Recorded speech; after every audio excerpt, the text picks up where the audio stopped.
ఓటరులారా ఏకంగండి. డబ్బుతో ఓటు కొనాలనే నాయకులకు డబ్బు కన్నా విలువైన ఓటుతో మీరు బుద్ధి చెప్పండి. మీ ఓటుని మీరు అమ్ముకుంటే ఏమవుతుందో ఈ విజువల్ ఒకసారి చూడండి, మీకు అర్థమైపోతుంది.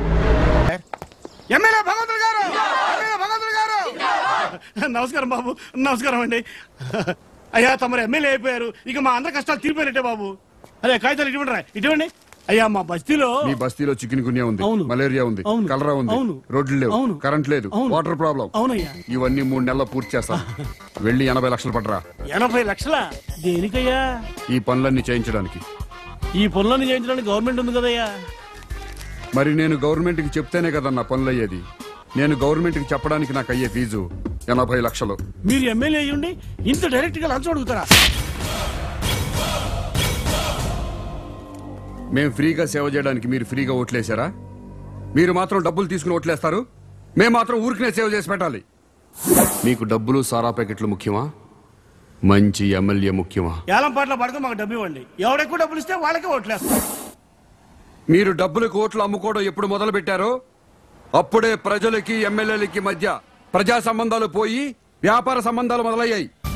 అలా కాకుండా కులం మతం డబ్బులు చూడకుండా ఫలానా వాడిని గెలిపిస్తే మనకి సేవ చేస్తాడు అని ఓ మంచి వ్యక్తిని ఎమ్మెల్యేగా చేసి వాడు మీకు సరిగా సేవ చేయకపోతే అప్పుడు ఆ ఎమ్మెల్యే చొక్కా పట్టుకుని మా ప్రజలకు ఎందుకు సేవ చేయట్లేదురా వెధవా అని అడిగే హక్కు మీకుంటుంది.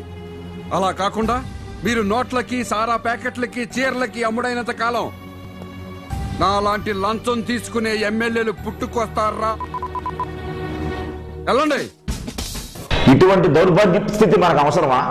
500 రూపాయలకి నువ్వు ఓటు అమ్ముకుంటే ఇండియన్ స్ట్రాటజిక్స్ ప్రకారం రోజుకి 26-27 పైసలు పడింది. అంటే 27 పైసలు ఓటును అమ్ముకున్న ఈ రోజున ఒక భిక్షగాడు కూడా 25 పైసలు తీసుకుని భిక్షం ఎత్తుకునే పరిస్థితిలో లేడు. దాని గురించి ఎటువంటి పరిస్థితిలో కూడా ఓటుని అమ్ముకోవద్దు, ఓటుని నమ్ముకో, నీ జీవితాన్ని నువ్వు కాపాడుకో. రండి, ఓటుని నమ్ముకోండి, అమ్ముకోవద్దు. మంచి నాయకుడిని ఎన్నుకుందాం, సమాజాన్ని అభివృద్ధి చేసుకుందాం. మీ అల్లూరు సత్యనారాయణ రాజు.